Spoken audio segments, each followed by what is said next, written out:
जरा सोचिए, एक ऐसा बिजनेस जहां आपके 70% फैसले पूरी तरह से गलत साबित होते हैं। सुनने में ही ऐसा लगता है कि कोई बस दिवालिया होने वाला है। बिल्कुल, हर 10 में से 7 बार आपको भारी नुकसान उठाना पड़ता है। कोई भी आम इंसान तो यही कहेगा कि ऐसा बिजनेस कुछ ही दिनों में सड़क पर आ जाएगा। जाहिर सी बात है, कोई भी यही सोचेगा। लेकिन क्या हो अगर मैं कहूं कि यही वो सटीक गणित है, मतलब यही वो पैराडॉक्स है जिससे शेयर बाजार के सबसे बड़े खिलाड़ी असल में अपना पैसा बनाते हैं। ओहो, ये बहुत ही कॉन्ट्रडिक्टरी लगता है सुनने में, है ना? तो चलिए इसे डिकोड करते हैं। आज हम जिस डेटा का इतना गहराई से विश्लेषण करने वाले हैं वो कोई बोरिंग थ्योरी या किसी किताब का चैप्टर नहीं है। राइट। हमारे पास 2017 से लेकर 2024 तक के जेकॉब स्टॉक का पूरा कच्चा चिट्ठा है। मतलब पूरे 7-8 साल का डेटा। हाँ, एक बहुत ही भारी भरकम सी एसवी फाइल है जिसमें सालों के ट्रेडिंग चार्ट्स हैं, उनके एंट्री और एग्जिट पॉइंट्स हैं और एक बेहद डिटेल्ड ट्रेडिंग जर्नल भी शामिल है, जो कि सच बताऊं तो बहुत रेयर होता है। एकदम रेयर।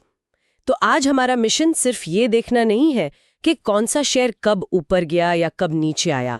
हम उस साइकोलॉजी और उस सिस्टमैटिक अप्रोच को डिकोड करने वाले हैं जिसने लगातार इस बाजार में काम किया है। और विशेष रूप से एक ऐसा नियम जो सुनने में बिल्कुल पागलपन लगता है, ट्रेड फॉर लॉस, यानी जानबूझकर नुकसान के लिए ट्रेड करना। हाँ, ये बहुत ही इंटरेस्टिंग कॉन्सेप्ट है। राइट, क्योंकि ये डेटा सिर्फ कुछ लाल और हरी कैंडलस्टिक्स नहीं है, ये बड़े इंस्टीट्यूशंस और आम रिटेलर्स के बीच हर रोज चलने वाली एक बहुत ही साइकोलॉजिकल रस्साकशी है। बिल्कुल। और मैं बताऊं, इस पूरे डेटा सेट को जब मैंने पहली बार देखा तो जो चीज सबसे ज्यादा उभर कर सामने आई वो ये है कि लोग चार्ट्स को बहुत ज्यादा अहमियत देते हैं। हाँ, ज्यादातर लोग तो दिन भर बस चार्ट ही घूरते रहते हैं। एग्जैक्टली। लेकिन सच तो ये है कि चार्ट्स का काम सिर्फ आपको एंट्री का रास्ता दिखाना है। एक बार आपने ट्रेड ले लिया तो उसके बाद चार्ट का काम खत्म। असली खेल तो उस दरवाजे के अंदर जाने के बाद शुरू होता है। मतलब रिस्क मैनेजमेंट। 100%।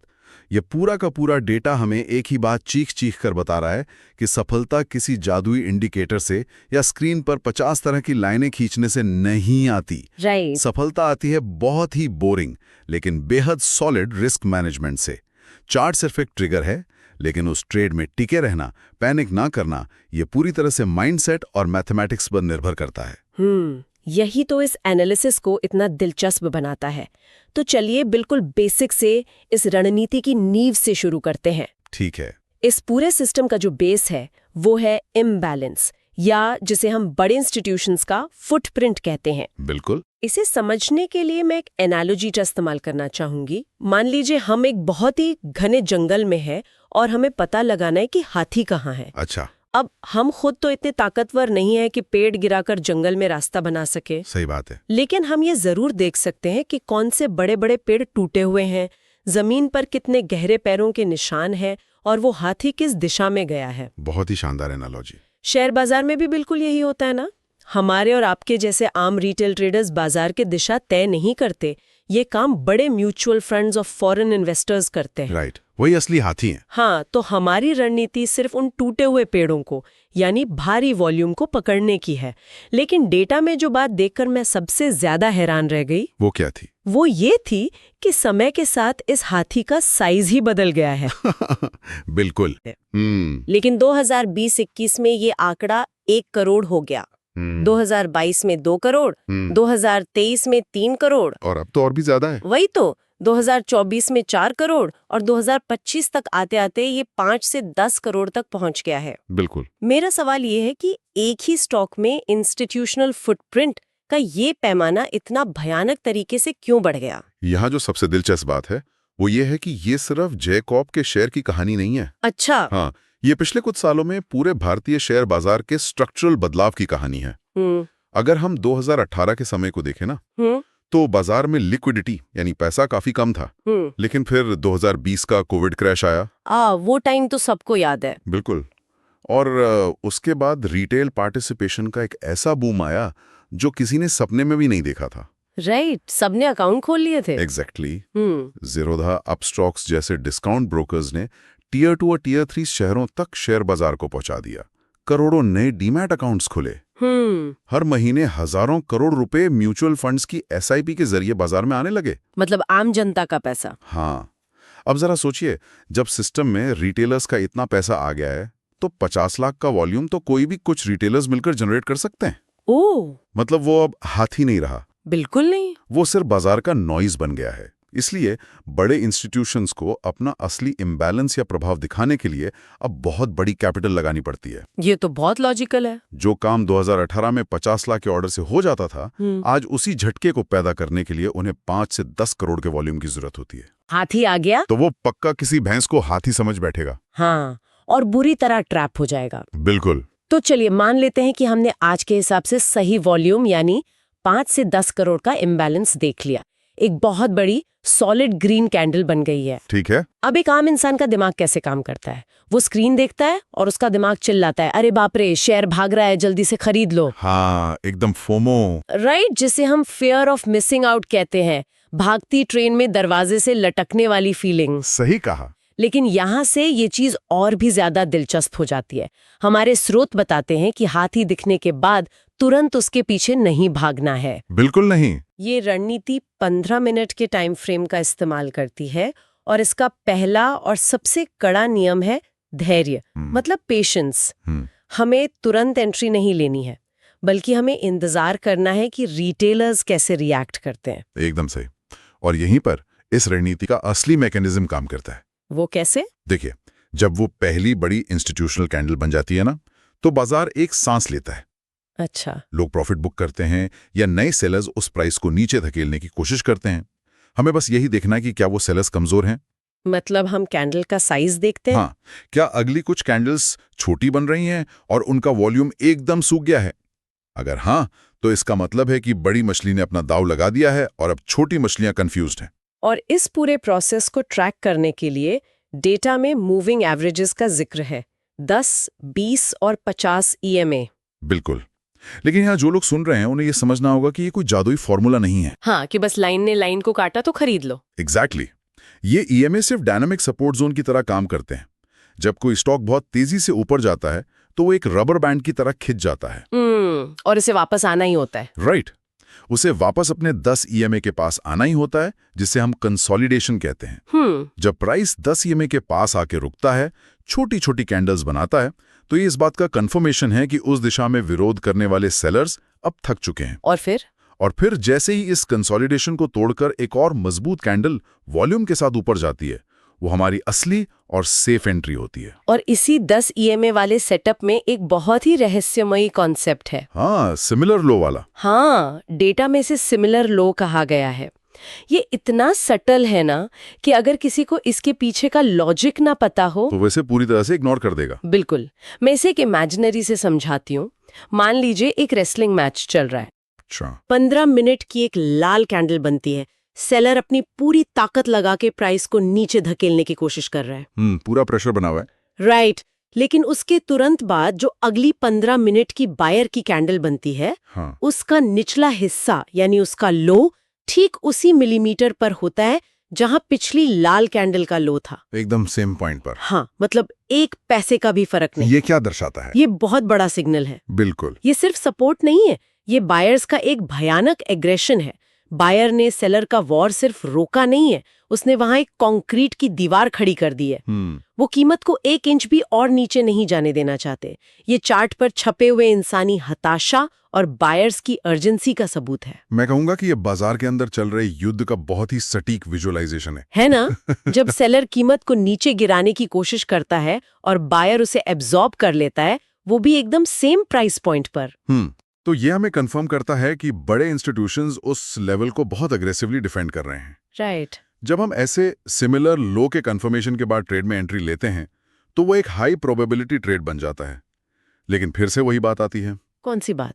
चार्ट्स ने हमें एक बेहतरीन एंट्री दे दी, लेकिन असली कहानी और शायद सबसे मुश्किल कहानी अब शुरू होती है कि उस ट्रेड को हैंडल कैसे किया जाए। एग्जैक्टली। बिल्कुल। और अब हम उस हिस्से में आ गए हैं जिसे पढ़कर मेरा दिमाग सच में चकरा गया था। अच्छा। हाँ, इस पूरी रणनीति का सबसे बड़ा और सबसे विवादित रहस्य, ट्रेड फॉर लॉस, यानी नुकसान के लिए ट्रेड करना। हमारे पास जो नोट्स हैं वो कहते हैं कि विन रेट या एक्यूरेसी के पीछे भागना एक बहुत बड़ा मिथक है। सही बात है। इस सिस्टम में ट्रेडिंग कैपिटल पर सिर्फ आधा से 1% का रिस्क लिया जाता है और जो मैथमेटिक्स यहाँ दी गई है वो सच में हैरान करने वाली है। वो कैसे? देखिए, यदि कोई ट्रेडर केवल 30% बार सही होता है, मतलब अगर वो 10 ट्रेड लेता है और 7 ट्रेड में उसका स्टॉप लॉस हिट हो जाता है, यानी वो 7 बार गलत साबित होता है। हाँ, तब भी 1 के मुकाबले 4 के रिस्क रिवॉर्ड के साथ वो महीने के अंत में एक बहुत ही मुनाफे वाला ट्रेडर रहेगा। बिल्कुल रहेगा। लेकिन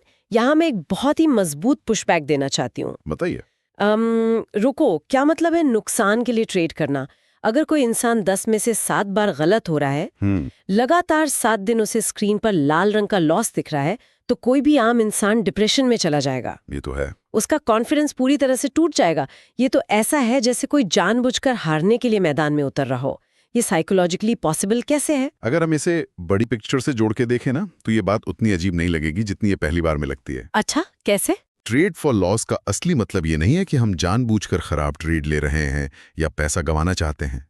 राइट। इसका बहुत ही गहरा साइकोलॉजिकल मतलब है, और वो ये है कि अपने नुकसान को ट्रेड लेने से पहले ही पूरी तरह से स्वीकार कर लेना और उसे एक फिक्स गणितीय सीमा यानी एक प्रतिशत में बांध देना। तो इससे क्या होता है?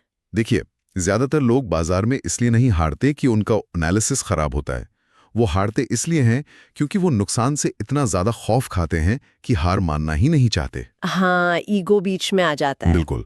वो एक लूजिंग ट्रेड में उम्मीद लगाकर बैठे रहते हैं कि प्राइस वापस ऊपर आ जाएगा, और उनका 1% का लॉस 10 या 20% का लॉस बन जाता है। बाप रे। दूसरी तरफ जब उन्हें थोड़ा सा प्रॉफिट होता है तो वो डर के मारे तुरंत उसे बुक कर लेते हैं। हाँ, ये तो हर रिटेलर की कहानी है। लेकिन जब हम 1% का रिस्क पहले ही एक्सेप्ट कर लेते हैं तो हम बाजार से कह रहे हैं, मैं तुम्हें खुद को गलत साबित करने का मौका दे रहा हूं। राइट। लेकिन अगर मैं गलत हुआ तो मेरी कीमत सिर्फ 1% है। ये फिलॉसफी इंसान के सबसे बड़े दुश्मन डर को जड़ से खत्म कर देती है। ये तो कुछ बेसबॉल के खेल जैसा हो गया। वो कैसे? मान लीजिए एक बैटर पिच पर आता है, बार बार पूरी ताकत से बल्ला घुमाता है और स्ट्राइक आउट हो जाता है। अच्छा। स्टेडियम में बैठे लोग सोचते हैं, क्या खराब खिलाड़ी है, बार बार मिस कर रहा है। हाँ। लेकिन उस खिलाड़ी को पता है कि उसे हर गेंद पर छक्का नहीं मारना है, उसे सिर्फ उस एक परफेक्ट गेंद का इंतजार है जो उसके जोन में आएगी। बिल्कुल। और जब वो उस पर बल्ला घुमाता है तो वो एक ऐसा होम रन होता है जो पिछले 7 स्ट्राइकआउट्स की पूरी भरपाई कर देता है और टीम का स्कोर भी आगे कर देता है। बहुत ही ब्रिलियंट एनालॉजी है। और हमारे डेटा में एक बहुत ही लेजेंडरी ट्रेडर का जिक्र है जिसने इस होम रन थ्योरी को एक्सट्रीम लेवल पे साबित किया था। Richard Dennis. हाँ, रिचर्ड डेनिस, जिन्हें टर्टल ट्रेडिंग का जनक माना जाता है। स्रोत में स्पष्ट रूप से मेंशन है कि रिचर्ड डेनिस की एक्यूरेसी केवल 5% थी। वेट, सिर्फ 5%? हाँ, सोचिए, 100 में से 95 ट्रेड्स उनके गलत होते थे। अरे बाप रे, अगर वो कोई आम इंसान होते तो कभी के बाजार छोड़ चुके होते। बिल्कुल। फिर भी उन्होंने करोड़ों डॉलर कमाए। ये कैसे मुमकिन हुआ? कैसे? क्योंकि जब वो हारते थे तो वो सिर्फ अपना 1% हारते थे। वो छोटे छोटे कट्स लेते थे। हाँ। लेकिन जब वो सही होते थे, जब मार्केट उनके ट्रेंड में आता था, तो वो बाजार से 20, 30 या 50% का रिटर्न निकालते थे। वाह। मैथमेटिक्स को अपने इमोशन से ऊपर कर देते हैं। तो हमारा ईगो बीच में नहीं आता। हमें हर बार सही साबित होने की जरूरत नहीं है। हमें सिर्फ तब बड़ा पैसा कमाना है जब हम सही हों। और यहीं से हम बाजार के दूसरे सबसे बड़े दुश्मन की तरफ आते हैं, लालच। ग्रीड। हाँ, डर को तो हमने 1% रिस्क रूल से खत्म कर दिया, लेकिन जब स्क्रीन पर 1000 रुपए का रिस्क 2000 रुपए का प्रॉफिट बन जाता है, तब क्या? तब इंसान के हाथ कांपने लगते हैं। बिल्कुल, कि कहीं जो आ रहा है वो भी वापस ना चला जाए। या फिर जब बहुत ज्यादा प्रॉफिट हो रहा होता है तो लालच कहता है कि इसे और होल्ड करो, आज ही अमीर बनना है। हाँ, रातों रात लखपति बनना है। राइट। तो इस जर्नल में इस लालच को मारने के लिए ट्रेड मैनेजमेंट का एक बहुत ही सिस्टमैटिक और रूथलेस मैकेनिज्म दिया गया है, ट्रेलिंग स्टॉप लॉस। इसे मैं समझाती हूँ। नियम ये, जब आपका ट्रेड 1:2 के रिस्क रिवॉर्ड पर पहुंचता है, मतलब 1000 का रिस्क था और 2000 का प्रॉफिट दिख रहा है। हाँ, तो आप तुरंत अपने स्टॉप लॉस को उठाकर अपनी एंट्री प्राइस यानी कॉस्ट टू कॉस्ट पर ले आते हैं। बहुत स्मार्ट। अब बाजार चाहे क्रैश हो जाए, आपके पास खोने के लिए 0 रुपए हैं। एकदम सेफ। फिर जब प्राइस और ऊपर जाकर 1:3 पर पहुंचता है तो आप स्टॉप लॉस को 1:1 पर लॉक कर देते हैं। यानी अब 1000 रुपए तो पक्के हो गए घर ले जाने के लिए। राइट। और अंत में जब ये 1:4 पर पहुंचता है तो आप बिना किसी लालच के, बिना कोई और उम्मीद लगाए सिस्टम से पूरा प्रॉफिट बुक करके बाहर आ जाते हैं। ये सिस्टमैटिक ट्रेलिंग अप्रोच इसलिए जरूरी है क्योंकि बाजार एक बहुत ही अनिश्चित जगह है। कोई नहीं जानता कि अगले 5 मिनट में कौन सी न्यूज आ जाए और एक भारी भरकम ग्रीन कैंडल अचानक से रेड कैंडल में बदल जाए। ये तो हम रोज देखते हैं। बिल्कुल।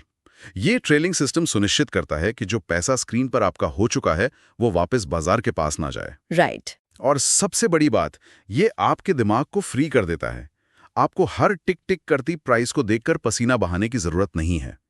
आपने अपने रूल सेट कर दिए हैं, अब आपका सिस्टम आपके लिए काम कर रहा है। और इस 1:4 के सिस्टम के नतीजे कितने विस्फोटक हो सकते हैं, ये हमें जे कॉर्प के हिस्टोरिकल डेटा में बहुत साफ दिखाई देता है। बिल्कुल दिखाई देता है। मेरे पास यहाँ कुछ स्पेसिफिक तारीखें हैं जिनका इस जर्नल में बहुत गहराई से जिक्र है। 17 दिसंबर 2019 और 2 मार्च 2021। इन 2 दिनों में इस 15 मिनट की इंट्राडे रणनीति ने 1 के मुकाबले 9 तक का शानदार रिस्क रिवॉर्ड दिया। ओहो, 1:9। जरा इस गणित को फील कीजिए। आपने अपने कैपिटल का सिर्फ 1000 रुपये दांव पर लगाया और जब बाजार बंद हुआ तो आपके अकाउंट में 9000 रुपये का प्रॉफिट था, एक ही दिन में, एक ही ट्रेड में। ये तो अमेजिंग है। आमतौर पे हम 1:4 पर पूरी बुकिंग कर लेते हैं, लेकिन ये डेटा दिखाता है कि जब हाथी वास्तव में दौड़ने लगता है तो मोमेंटम इतना विशाल होता है कि वो 1:4 के टारगेट को एक झटके में पार कर जाता है। और ट्रेलिंग स्टॉप लॉस आपको 1:9 तक राइड करवाता है। एग्जैक्टली। और यही वो परफेक्ट होम रन गेंद है जिसकी हम बात कर रहे थे। लेकिन यहाँ एक रियलिटी चेक भी जरूरी है। वो क्या? ये 1:9 या 1:10 वाले दिन रोज नहीं आते, ये साल में कुछ ही बार होते हैं। हाँ, ये तो है। और इसीलिए इस रणनीति का कोर बेस 1:4 ही रहता है। एक ट्रेडर को लगातार प्रॉफिटेबल रहने के लिए रोजाना 1:9 की जरूरत नहीं है। उसे बस अपने 1% रिस्क और ट्रेलिंग स्टॉप लॉस के प्रोसेस को लेकर एकदम मशीन की तरह अनुशासित रहना है। ठीक है, अब तक हमने 15 मिनट के इंट्राडे चार्ट की बात की। ये रोजमर्रा का एक्शन है, दिन भर स्क्रीन के सामने बैठकर शिकार का इंतजार करना। राइट। लेकिन एक बहुत बड़ा प्रैक्टिकल सवाल है, उन लोगों का क्या जिनकी 9 से 5 की जॉब है? जो स्क्रीन नहीं देख सकते। हाँ, जो अपना खुद का बिजनेस चलाते हैं और दिन भर 15 मिनट की कैंडल्स को नहीं घूर सकते। क्या ये हाथी उन्हें बड़े टाइम फ्रेम पर भी मिल सकता है या ये रणनीति सिर्फ फुल टाइम ट्रेडर्स के लिए है? ये ना एक बहुत ही जरूरी सवाल खड़ा करता है। हमारे डेटा में इसका एक बहुत ही लॉजिकल एक्सटेंशन दिया गया है। ये चर्चा स्विंग और पोजिशनल ट्रेडिंग की ओर मुड़ती है। अच्छा, बड़े टाइम फ्रेम पर। हाँ, जो लोग लंबा नजरिया रखते हैं उनके लिए वीकली और मंथली चार्ट्स का इस्तेमाल होता है। लेकिन यहाँ आम जापानी कैंडलस्टिक्स की जगह हेके नाशी कैंडल्स और सुपर ट्रेंड इंडिकेटर का इस्तेमाल किया गया है। तो क्या टाइम फ्रेम बदलने से बाजार के नियम बदल जाते हैं? इसका सीधा सा जवाब है बिल्कुल नहीं। इंस्टीट्यूशनल इम्बैलेंस का जो कोर दर्शन है वो हर टाइम फ्रेम पर काम करता है। ओके, बड़े खिलाड़ी जब महीनों या सालों के लिए किसी स्टॉक में पैसा लगाते हैं तो वो वीकली चार्ट पर उसी तरह के विशाल वॉल्यूम ब्रेकआउट के रूप में दिखाई देता है। और हेके नाशी कैंडल्स का रोल क्या है इसमें? अब यहाँ हेके नाशी कैंडल्स का मैकेनिज्म समझना जरूरी है। आम कैंडलस्टिक्स आपको हर छोटी बड़ी हलचल दिखाती हैं। मतलब एक लाल, 2 हरी, फिर एक लाल। हाँ, और उसी से इन्वेस्टर पैनिक हो जाता है। लेकिन हेके नाशी कैंडल्स पिछली कैंडल्स का एवरेज लेकर बनती हैं। अच्छा, मतलब ये स्मूथ कर देती हैं। बिल्कुल, ये बाजार के छोटे मोटे झटकों या नॉइज को सोख लेती हैं। बिल्कुल वैसे ही जैसे गाड़ी के शॉक अब्जॉर्बर्स सड़क के गड्ढों का असर कम कर देते हैं। वाओ, ये तो बहुत हेल्पफुल है। इससे आपको एक स्मूथ, लगातार हरा ट्रेंड दिखाई देता है जो आपको लंबे समय तक ट्रेड में बनाए रखता है। और सुपर ट्रेंड इंडिकेटर? डेटा में इसकी बहुत ही सेंसिटिव सेटिंग का इस्तेमाल किया गया है, 1,1। बड़े टाइम फ्रेम पर यह सेटिंग आपको किसी भी बड़े ट्रेंड रिवर्सल की शुरुआती चेतावनी दे देती है ताकि आप समय रहते अपना प्रॉफिट प्रोटेक्ट कर सकें। तो इस सब का आखिर मतलब क्या है? अगर हम इस पूरे डीप एनालिसिस के मुख्य टेकअवेज को एक साथ रखें तो ये सिर्फ कुछ चार्ट्स या इंडिकेटर्स के बारे में नहीं है। बिल्कुल नहीं। ये बाजार में सरवाइव करने और जीतने का एक पूरा ब्लूप्रिंट है। सबसे पहला लेसन, इम्बैलेंस को पहचानना, यानी ये समझना कि हाथी कब और कहां से गुजरा है। राइट। दूसरा और सबसे critical lesson, trade for loss को अपनाना। ये बहुत जरूरी है। 1% का रिस्क लेकर 1:4 का रिस्क रिवॉर्ड बनाए रखना, और ये बात दिल से स्वीकार करना कि आप 10 में से 7 बार गलत हो सकते हैं और ये पूरी तरह से नॉर्मल है। एकदम नॉर्मल है। और तीसरा, बार बार एक ही सिस्टमैटिक पैटर्न की प्रैक्टिस करना। इस जर्नल में 2017 से लेकर 2024 तक के 29 अलग-अलग एग्जाम्पल्स सिर्फ पेजेस भरने के लिए नहीं दिए गए हैं। सही बात है। वो इसलिए हैं ताकि जब लाइव बाजार में 30वीं बार वो 10 EMA का कंसोलिडेशन बने तो आपके हाथ ना कांपे, आप बिना किसी फोमो या पैनिक के एक रोबोट की तरह वो ट्रेड ले सकें। बिल्कुल सटीक। हम सालों तक एक ही पैटर्न की प्रैक्टिस क्यों करते हैं? अपनी आंखों को और अपने अवचेतन मन को उस पैटर्न का आदी बनाने के लिए। और यहीं पर इस पूरी स्टडी का सबसे गहरा और सोचने वाला पहलू सामने आता है। जरा सोचिए, क्या अगर एक ही तरह का वॉल्यूम ब्रेकआउट, वही 10 EMA का सपोर्ट और वही सिमिलर लो का पैटर्न 2017 में भी बिल्कुल वैसे ही काम कर रहा था, राइट, और 2024 में भी बिना किसी बदलाव के काम कर रहा है, तो क्या हम वास्तव में एक कंपनी की बैलेंस शीट या उसके शेयर को ट्रेड कर रहे हैं? यहाँ हम इंसानी मनोविज्ञान, उसकी पीढ़ियों पुरानी आदतों, उसके डर और उसके लालच को ट्रेड कर रहे हैं? ये तो बहुत गहरी बात है। अगली बार जब कोई भी ट्रेडर अपनी स्क्रीन पर कोई चार्ट खोले तो एक पल के लिए रुककर खुद से ये सवाल जरूर पूछें, क्या आप सिर्फ लाल और हरी लकीरें देख रहे हैं, या आप उन लकीरों के पीछे छुपे अनगिनत इंसानों के पैनिक, उनके लालच और उनके फैसलों का गणित देख रहे हैं? सच में ये नजरिया बाजार को देखने का पूरा तरीका ही बदल देता है।